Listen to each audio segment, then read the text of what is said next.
장화홍련, 글 김남중, 그림 이승원.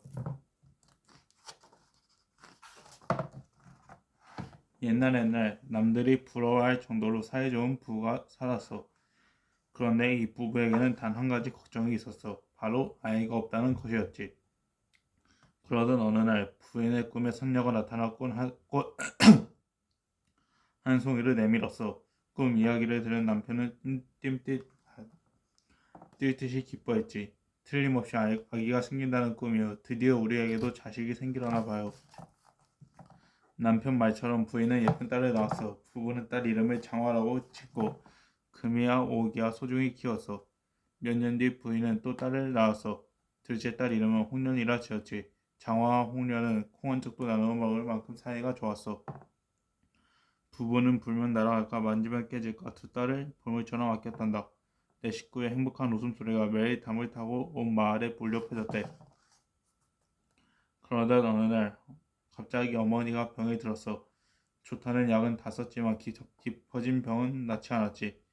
장화와 홍련은 매일 기도를 했어. 제발 우리 어머니의 병을 낫게 해주세요. 하지만 어머니는 남편과 두 딸을 불러놓고 말했어.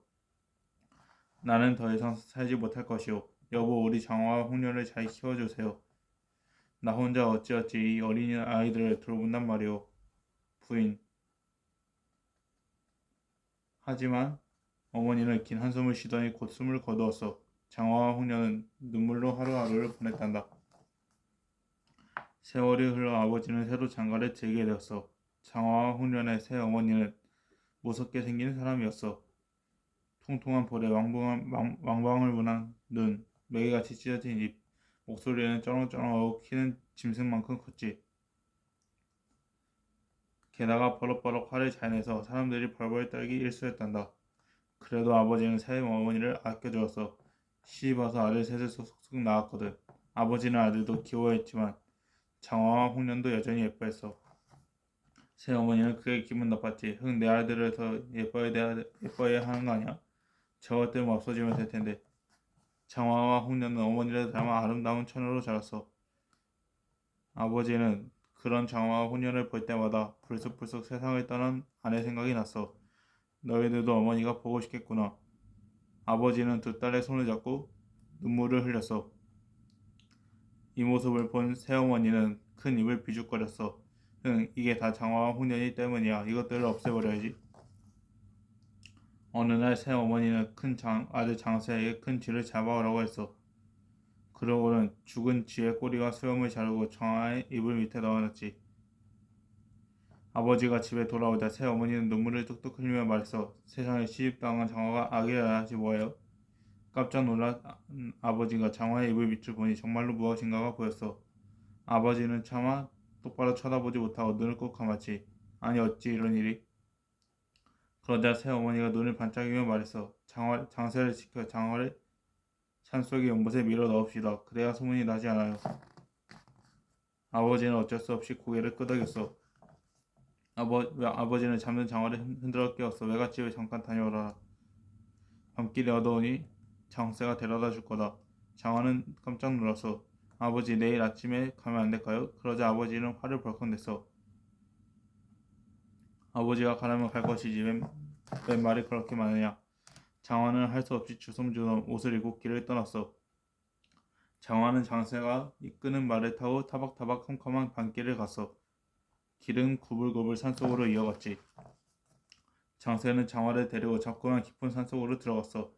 소나무가 우뚝우뚝 솟아있고 새들이 푸드덕 날아가는 산속이었지. 한참을 가니 숲 가운데 깊은 연못이 나왔어.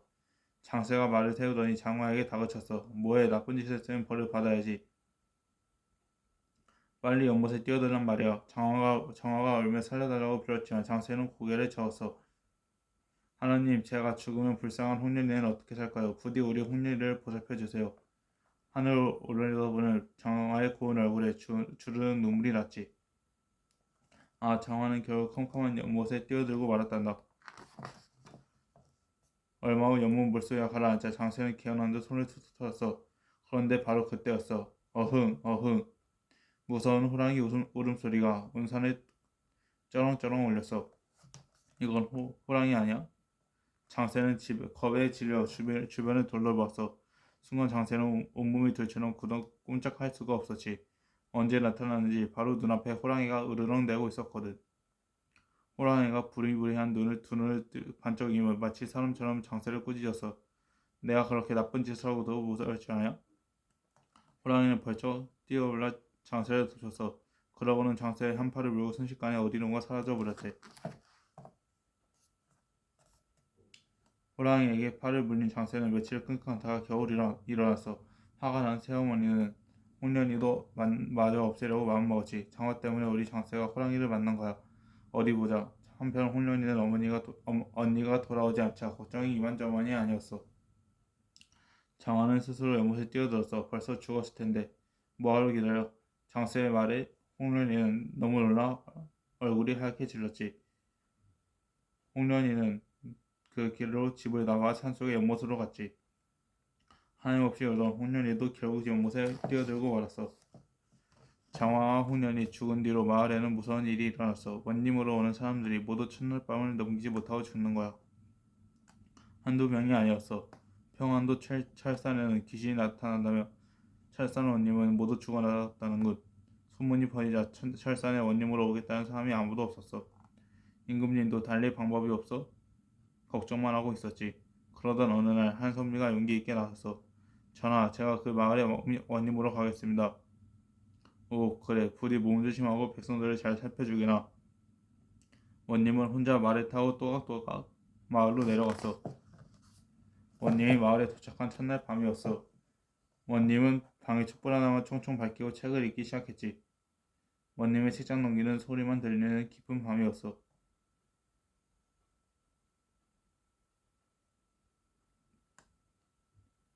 갑자기 찬 바람이 횡 불어와 촛불이 흔들렸어. 그러더니 원님 앞에 한 처녀가 스르륵 나타나 절을 하는 거야. 깜짝 놀란 원님은 서러움이 옥석 돋았지만 겨우 용기를 내서 물었지. 너는 누구냐? 이 밤중에 내 앞에 나타나는 이유는 무엇이냐? 저는 홍련이고 제 언니는 장화라고 합니다. 새 어머니가 억울하게 누명을 씌워 언니를 죽게 했고 저도 언니를 따라 스스로 연못에 몸을 던졌습니다. 제발 저희의 누명을 벗겨주세요. 말을 마친 홍련은 다시 절을 하더니 소리 없이 사라졌어. 다음날 원님은 이방에게 물었어. 당장 장화와 홍련의 부모를 잡아들여라. 잡혀온 새 어머니는 뻔뻔하게도 거짓말을 했어. 장화가 혼인도 하지 않고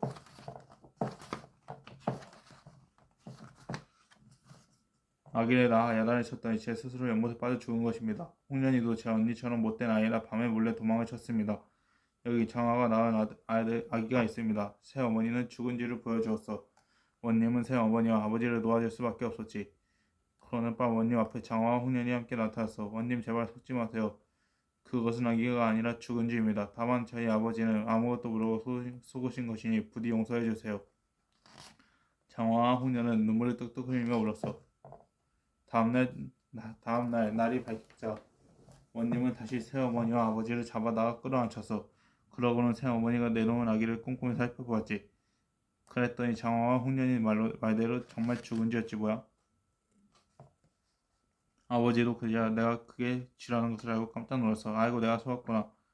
불쌍한 우리 딸들을 어찌할꼬. 아이고. 제가 들통난 새어머니는 벌벌 떨며 사실대로 말했어.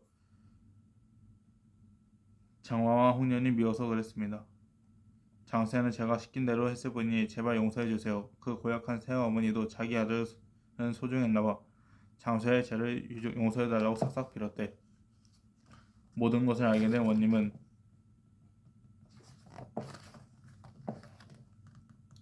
큰 소리로 명령을 내렸어. 새어머니가 장세가 한 일은 도저히 용서할 수 없는 일이다. 두 사람을 살려둘 수가 없다. 아버지의 죄도 크나 장화와 홍련의 청이 있으니 특별히 풀어주겠다. 새 어머니와 장세를 벌한 원님은 산속의 연못으로 가서 여봐라 이 연못의 물을 다 퍼내가라. 연못의 물을 다 퍼내자 바닥에는 과연 죽은 장화와 홍련이 나란히 누워 있었어. 원님은 장화와 홍련을 양지 바른 곳에 잘 묻어두었지. 며칠 후 원님이 잠을 자고 있는데 장화와 홍련이 나타났어. 지난번과는 달리 얼굴에 슬픈 기색이 없이 평온해 보였지. 원님, 저희의 누명을 벗겨주셔서 고맙습니다. 이 은혜 절대 잊지 않을 겁니다. 깜짝 놀란 원님이 깨어보니 한바탕 꿈이었어. 그런데 신기하게도 원님은 그때부터 점점 높은 벼슬 자리에 올랐대. 아마도 장화와 홍련이 하늘에서 도와주었겠지? 한편 하루아침에 가족을 잃는 아버지는 외롭고 슬퍼서 단 한 번만이라도 너희를 만날 수 있다면 이 아버지를 용서해다오. 눈물로 세월을 보내던 아버지는 몇 년 후 다시 부인을 얻었어. 장화와 홍련의 어머니처럼 착하고 현명한 부인이었지. 시간이 흐르고 흘러 아버지의 슬픔도 점점 누그러질 무렵이었어. 하루는 아버지의 꿈에 장화와 홍련이 절을 하는 거야. 부인의 꿈에도 선녀가 나타나 연꽃 두 송이를 건네주며 말했어. 이 꽃들은 장화와 홍련이 잘 키워보아라. 부인은 정말로 얼마 후에 딸 쌍둥이를 낳았지. 물론 이름을 장화와 홍련이라고 지었대. 장화와 홍련은 무럭무럭 자라 총명하고 아리따운 처녀가 되었어. 우리 딸들에게 잘 어울리는 훌륭한 신랑감을 찾아야 될 텐데 아버지는 연꽃처럼 고운 두 딸의 신랑감을 찾느라 늘 고민이었지. 그러던 어느 날 이런 소문이 들렸어. 평양에 사는 한 선비가 아들 줄 쌍둥이를 두었는데 글 읽는 솜씨도 뛰어나고 듬직해서 딸 가진 부모들이 모두 탐을 낸다는 거야. 아들